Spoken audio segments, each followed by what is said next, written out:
When I was a kid, I wrote all the time, whether it was just little short stories or poems. And then I started reading romance, and then I just kind of merged the two together.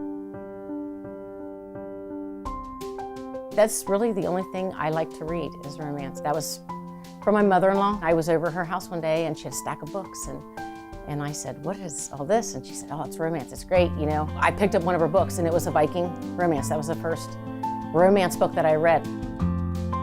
No, I did. I can't actually say that I went to NKU solely for the Vikings. I always tried to tell other people who want to go into this career is dream big. Dream as big as you want, but keep your goals attainable because that way you don't get frustrated. Use them as a stepping stone to get to the big dream. I know one author that I loved, and I went to her book signing, and she said to me, "This isn't going to happen overnight, but give it 5 good, hard, long years." And gosh, she was right. I wanted to make USA Today, and then eventually I'd like to do, hit New York Times. When I did hit it, I didn't even know that I did. My phone was blowing up, but like I said, I was running errands, so I didn't know it until later that night. Not everybody's going to like things that you write and that you think is great. There's that element of fear of what if somebody doesn't like it? What if I just get these horrible reviews? And my publisher at the time had told me that it's called second book syndrome. Your first one did really well, everybody's liking that, and then you put out the second book.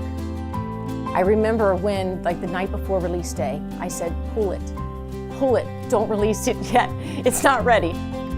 Last year, I was at this conference. My line was really long. Every year it got a little longer and a little longer, and that was just so humbling. They are just so wonderful, and I have some seriously die-hard romance fans that follow me and read everything I put out, whether it's historical or contemporary.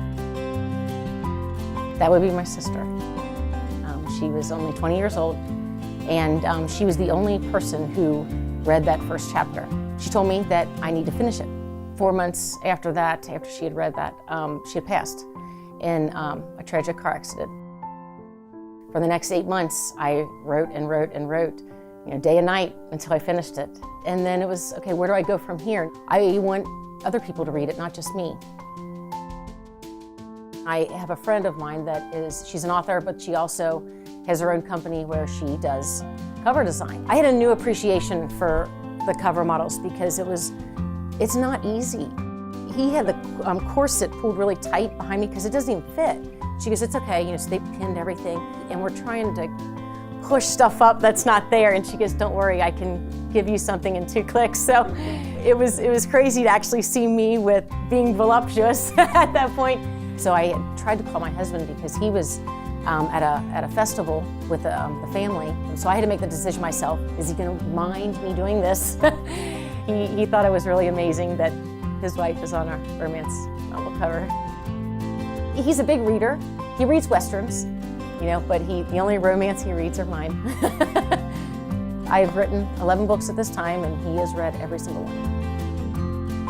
It actually was easy for me to write contemporary cowboys because I do that. When I need to write a historical, the best thing for me to do is to get on a horse and ride through the woods. To live out here in the country and have horses, I feel like I'm living the dream. And also to be able to share that dream with my family because they are so a part of this. It is a nice dream. Pinch me up, wake me up.